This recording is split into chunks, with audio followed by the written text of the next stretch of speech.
5.2 के मात्र इसमें 2 सवाल दिया गया है, ठीक है। 2 लगा करके तब हम लोग लेसन नंबर 6 के पास पहुंच जाएंगे। आइए, अभिधारणा आपको पढ़ाया गया था कि 5 अभिधारणा थी और हम लोगों ने इस अभिधारणा के बारे में पूरा जिक्र किया था।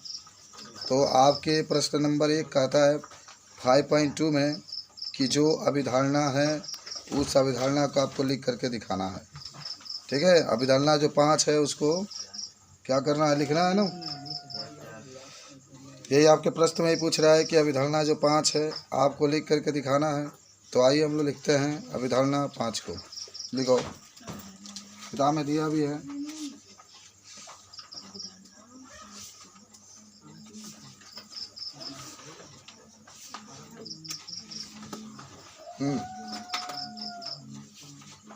तो आप उत्तर 1 लिखेंगे। जो आपसे कह रहा है प्रश्न में कि आप यूक्लिड के 5वीं अभिधारणा को किस प्रकार लिखेंगे ताकि वह सरलता से समझी जा सके। तो लिखो, यदि दो रेखाओं को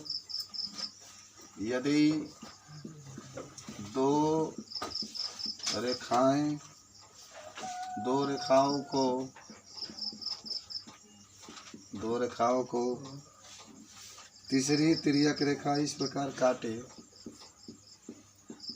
तीसरी तिर्यक रेखा इस प्रकार काटे,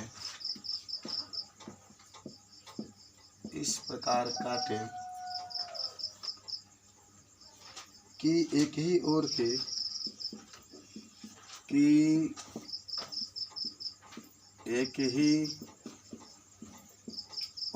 के अंतःकोणों का योग 180 डिग्री से कम हो। अंतःकोण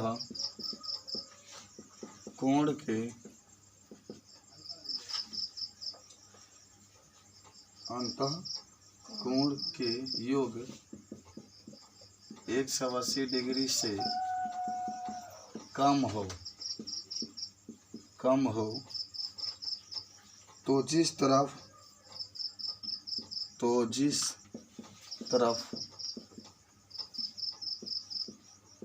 तो जिस तरफ अंतःकोणों का योग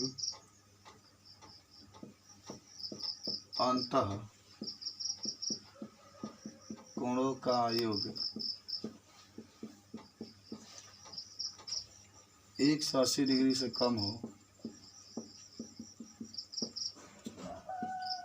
हो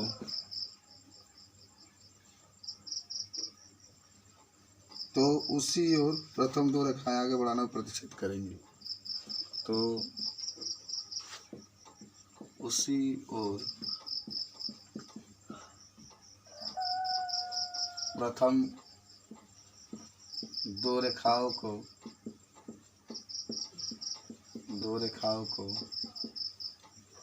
आगे बढ़ाने पर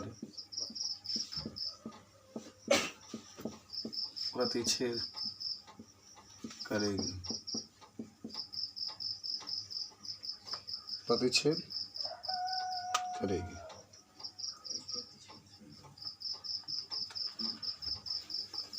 देखो, आपके पास से दिया गया है कि यदि 2 रेखाओं को तीसरी तिर्यक रेखा इस प्रकार काटे कि एक ही ओर के अंतःकोणों के योग 180 डिग्री से कम हो तो जिस तरफ अंतःकोणों का योग 180 डिग्री से कम हो तो वह उसी प्रथम 2 रेखाओं को आगे बढ़ाने पर मिलेगी। अब इसका चित्र देखो। मान लो मेरे पास 2 रेखाएं हैं, एक इस तरीके से रेखा है, ठीक है, और एक इस तरीके से रेखा है। तो जैसे कहा ना, यदि 2 रेखाएं तो हमने 2 रेखा खींच दिया। को तीसरी तिर्यक रेखा, चलो तीसरी रेखा है, यह तीसरी रेखा है। तीसरी तिर्यक रेखा इस प्रकार काटे कि एक ही ओर के अंतःकोणों का योग 180 डिग्री, माने है न जन कोण है ये और ये जो कोण है दोनों का योग 180 डिग्री से। मान लो 1 है 2 है तो कोण 1 प्लस कोण 2 कमान 180 डिग्री से कम हो। देखिए इसका मतलब होता है ना कम। तो रेखाओं को जब आगे बढ़ाओगे आगे बढ़ाओगे आगे बढ़ाओगे तो कहीं ना कहीं जाकर ये प्रतिच्छेद करेंगे यानी काटेंगे। यही आपको लिख करके दिखाना था इसमें, ठीक है। तो आप यहाँ पर मान लीजिए कि ये ए है, ए भी एक रेखा है और सी डी एक रेखा है, और जब इसको आगे बढ़ाएंगे तो बिंदु पी पर क्या करेंगे, मिलेंगे। लिख सकते हैं कि ए बी और सी डी रेखा को आगे बढ़ाने पर बिंदु पी पर प्रतिच्छेद करेंगे, बिंदु पी पर प्रतिच्छेद करेंगे। ये पहला सवाल आपके पास था जो आपने बताया कि यदि आप इसको खींचें, बनाएं इसको तो इस तरीके से आपका चित्र बनेगा, और इस तरीके से आप लिख सकते हैं कि पी पर प्रतिच्छेद करेगा। दो रेखाएं पहले से दी गई है, इनका जो कोणों का योग है 180 डिग्री से कम हो, तो आप कह सकते हैं कि इसको आगे बढ़ाएंगे तो वह बिंदु पी पर प्रतिच्छेद करेंगे। समझ रहे बात को, बिंदु पी पर प्रतिच्छेद करेंगे। सेकेंड पर आ जाते हैं। देखो क्वेश्चन नंबर सेकेंड को जब हम हल करेंगे तो क्या होगा, आप कहेंगे इसमें कि क्या यूक्लिड के पांचवी अभिधारणा से समांतर रेखाओं के अस्तित्व का औचित्य निर्धारित होता है, स्पष्ट कीजिए। ठीक है, क्या यूक्लिड के पांचवी अभिधारणा से समांतर रेखाओं के अस्तित्व का औचित्य निर्धारित होता है, स्पष्ट आपको करना है। तो चलिए, समांतर रेखा जानते हैं ना किसे कहते हैं, जो एक दूसरे को कभी नहीं काटती। तो लिख लो कि यूक्लिड के पांचवी अभिधारणा से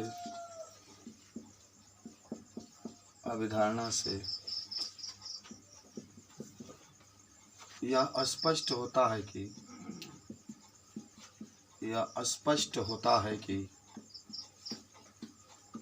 समांतर रेखाएं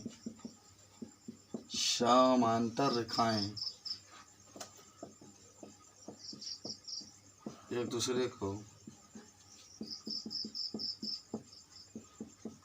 कभी नहीं काटती है।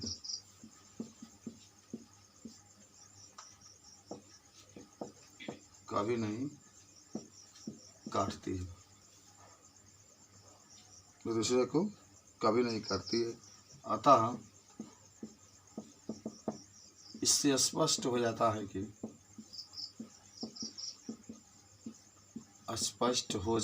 कि यह दोनों रेखाएं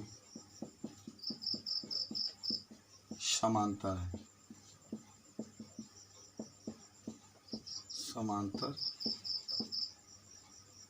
जैसे आपके पास दो रेखाएं, एक ये है यल, एक ये है यम, एक ही दूसरे को जब कभी नहीं काटेंगे तो आप कहेंगे कि समांतर रेखाएं हैं, क्योंकि समांतर रेखाएं एक दूसरे को कभी नहीं काटती है। हमारे पास यूक्लिड के यही पांचवी अभिधारणा के अनुसार ये यल और यम दोनों समांतर रेखाएं हैं और यह एक दूसरे को कभी नहीं काटती हैं। अगर आपसे कोई पूछे तो आप इस चीज़ को बता सकते हैं कि समांतर रेखाएं कभी नहीं काटती हैं। ठीक है, समझ में आया? ये पाठ आपका समाप्त हो गया। अब हम जो बात करने के लिए जाएंगे